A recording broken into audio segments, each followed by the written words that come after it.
तो हम आ गए हैं गुणनखंड विधि या फैक्टराइजेशन मेथड पे। एक्सरसाइज 4.2 करने से पहले हमको यह मेथड अच्छी तरीके से आना चाहिए, क्योंकि सारे इस बुक में अब जितने भी आपके क्वेश्चन हैं वो इसी मेथड से सॉल्व होने हैं और यह एक इजी मेथड है। इस मेथड को बहुत ही आसानी से आपको मैं समझाने जा रहा हूँ, थोड़ा ध्यान दे दें आप लोग। इस क्वेश्चन में अगर इस टाइप की हमको एक इक्वेशन मिल जाती है तो हम क्या करते हैं, सबसे पहले जो हमारा नॉन वेरिएबल या अचर पद होता है, जैसे यहाँ पर गिनती 5 है, उसकी गुणा हम एक्स स्क्वायर के साथ गिनती वाली कर देते हैं। तो यहाँ 5 और 6 की गुणा करेंगे तो हमारा 30 आ जाएगा।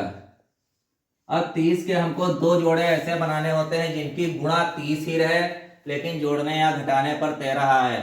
जैसे हम यहाँ पर 5 और 6 बना लें तो 5 6 की गुणा 30 होती है, लेकिन जोड़ने पर यह आ जाएगा 11 और घटाने पर आ जाएगा 1।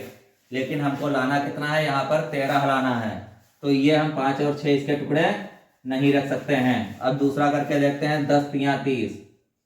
10 और 3 को अगर हम जोड़ दें तो 13 आ जाता है और 10 3 की गुणा कर दें तो 30 मिल जाता है। तो यहाँ पर हमको यही दो टुकड़े यहाँ पर यूज करने होंगे।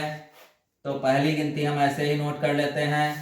अब यहाँ पर एक चीज ध्यान रखनी है, जो निशान लगा हुआ है निशान बाहर में ऐसे ही लगाना है, ये साइन। बस ये 13 नंबर जो दिया है 13 है, इसको हटा देना है, इसकी जगह पे रखना है 10 + 3, ब्रैकेट क्लोज कर देना है।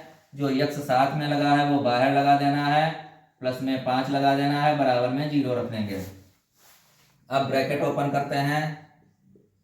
यहाँ पे माइनस है, अंदर दोनों गिनतियां प्लस की हैं तो अंदर दोनों के साइन माइनस के हो जाएंगे और साथ में यक्स की गुणा हो जाएगी दोनों में। तो ये हो जाएगा -10x - 3x + 5 = 0। अब पहली दो नंबर्स में हमको ज्यादा से ज्यादा जो कॉमन मिल जाए वो निकाल लें।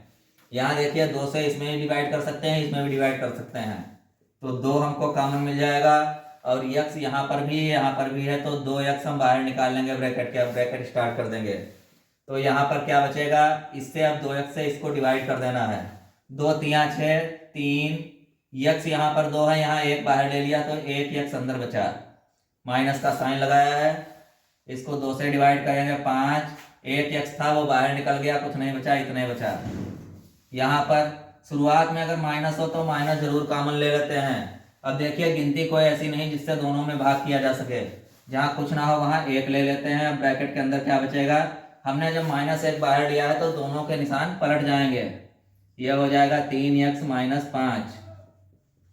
अब इन सवालों को सही अगर हल हो रहा है तो उसकी पहचान यह है, ये दो टुकड़े हमारे एक जैसे आएंगे। जो दो टुकड़े एक जैसे आते हैं उनको फिर कॉमन ले लेते हैं, एक बार लिख लेते हैं 3x - 5 और ब्रैकेट के बाहर जो हमको मिले हैं उनको दूसरे ब्रैकेट में लिख देते हैं। तो ये यहाँ पर हमारे दो फैक्टर बन गए हैं, दो टुकड़े। अब दोनों में से एक एक टुकड़े को 0 के बराबर में रख देते हैं। तो पहले हम उठा लेते हैं 3x - 5 बराबर में रख देंगे 0। 5 उधर जाएगा, माइनस का है प्लस का हो जाएगा, 3x = 5। 3 गुणे में है, इधर जाएगा बटे में हो जाएगा, x = 5/3। ये हमारा पहला मूल 0 या रूट आ गया। इसी तरीके से इसके बराबर में 0 रखते हैं, 1 माइनस का है उधर जाएगा प्लस का हो जाएगा, 2 गुणे में है इधर जाएगा बटे में हो जाएगा।